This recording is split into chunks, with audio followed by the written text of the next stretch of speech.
একতলা সম্পূর্ণ রাস্তার নিচে চলে গেছে এখন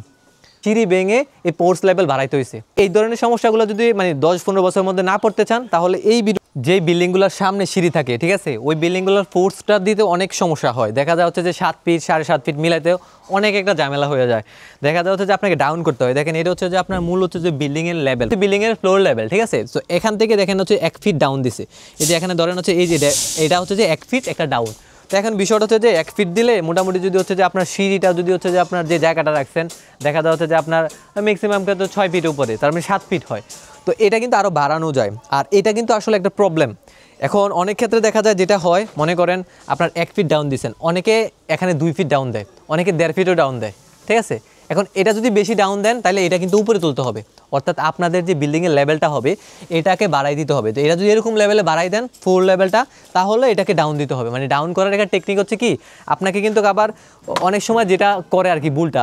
আমরা হচ্ছে যে সিঁড়ি এই জায়গা উঁচু করতে গিয়ে সিঁড়ির দাপ মিলাতে পারি না ঠিক আছে প্রপারলি আগে হিসাব করতে হবে সিঁড়ির যে দাপ ঠিক আছে কিনা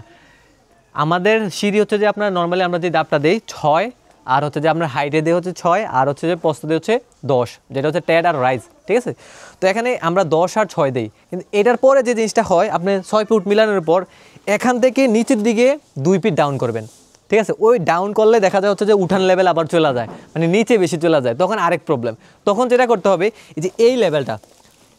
ফ্লোর লেভেল যেটা থাকবে এটাকে উপর করে দিতে হবে বেশি ঠিক আছে বিল্ডিংয়ের তুলনামূলকভাবে এটা উপরে একটু বেশি থাকবে ওইটার থেকে 2 ফিট ডাউন দেওয়ার পর তারপর 3 ফিট আপনাকে উঠান লেভেল চিন্তা করতে হবে তাহলে মোটামুটি একটা মানে একটা স্ট্যান্ডার্ড লেভেলে কিছু পাওয়া যাবে নাহলে কিন্তু ধরেন কিছুদিন পরে ধরেন 2-3 বছর পরে কিন্তু আপনাদের দেখবেন সিঁড়ির লেভেলটা কি হয় একদম হচ্ছে যে রাস্তার লেভেল হয়ে যায় এরকম অনেক বিল্ডিং দেখছি যাত্রাবাড়িতে এরকম বিল্ডিং আছে যে মনে করেন একতলা দিছে না একতলা সম্পূর্ণ রাস্তার নিচে চলে গেছে এখন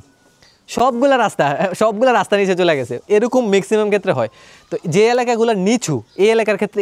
এই জিনিসটা হওয়ার সম্ভাবনা অনেক বেশি আর আবার আরেকটা আপনারা চিন্তা করতে পারেন আপনাদের এলাকা যদি ন্যাশনাল হাইওয়ে না হোক আপনাদের এলাকার মধ্যে যে জেলা সড়কগুলো আছে ওই সড়ক থেকে হচ্ছে যে আপনি ওয়াটার লেভেল নিতে পারেন ওয়াটার লেভেল থেকে 3 ফিট আর হচ্ছে যে আপনার এই লেভেলটা হচ্ছে 3 ফিট এই যে এইটা ঠিক আছে আর এটা হচ্ছে যে ধরেন আরও 2 ফিট উপরে এই 2 ফিট উচ্চতা পরিবর্তনশীল কারণ এটা হচ্ছে যে আপনার সিঁড়ির উচ্চতার উপর ডিপেন্ড করে আপনার ফোর্সের উচ্চতার উপর ডিপেন্ড করে এবং ওই এলাকার বিল্ডিংয়ের ধরনের উপর ডিপেন্ড করে ঠিক আছে তো এটা আপনাদের বিভিন্ন বিল্ডিংয়ের ক্ষেত্রে বিভিন্ন রকম হতে পারে এই বিষয়টা আপনারা নিজেরা জাস্টিফাই করবেন এটা 1 ফিট হতে পারে 1.5 ফিট হতে পারে 2 ফিট হতে পারে ঠিক আছে তো এই বিল্ডিংয়ের জন্য যেটা ভালো হয় সেটা আমি সাজেশন দিয়েছিলাম সো আপনারা অবশ্যই একটা ইঞ্জিনিয়ার পরামর্শ নিলে আপনাদের জন্য খুবই ভালো হতে পারে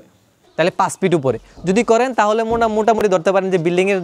যত বছর বয়স আছে ওটার মধ্যে মোটামুটি হচ্ছে আপনার এই হাইটে কোনো প্রবলেম হবে না এবং উঠান লেভেলে কোনো প্রবলেম হবে না এটা একটা প্রচুর একটা প্রবলেম আমি রিসেন্টলি একটা বাসায় গেছি সেটা হচ্ছে যে তাদের বিল্ডিংয়ের এই সিঁড়ি ভেঙে ঠিক আছে সিঁড়ি ভেঙে এই পোর্স লেভেল বাড়াইতে হয়েছে কারণ তাদের হচ্ছে কোনো অপশন নাই এখন এই যে সিঁড়ি প্লাস হচ্ছে এই সাইড দিয়ে পোর্স ছিল সবগুলো ভেঙে এখন নতুন করে আবার সিঁড়ি দিবে নতুন করে আবার হচ্ছে যে এই জায়গাটা তৈরি করতে হচ্ছে তো এই ধরনের সমস্যাগুলো যদি মানে 10-15 বছরের মধ্যে না পড়তে চান তাহলে এই ভিডিওটা আপনার জন্য অনেক কাজে আসতে পারে ঠিক আছে তো যদি সম্ভব হয়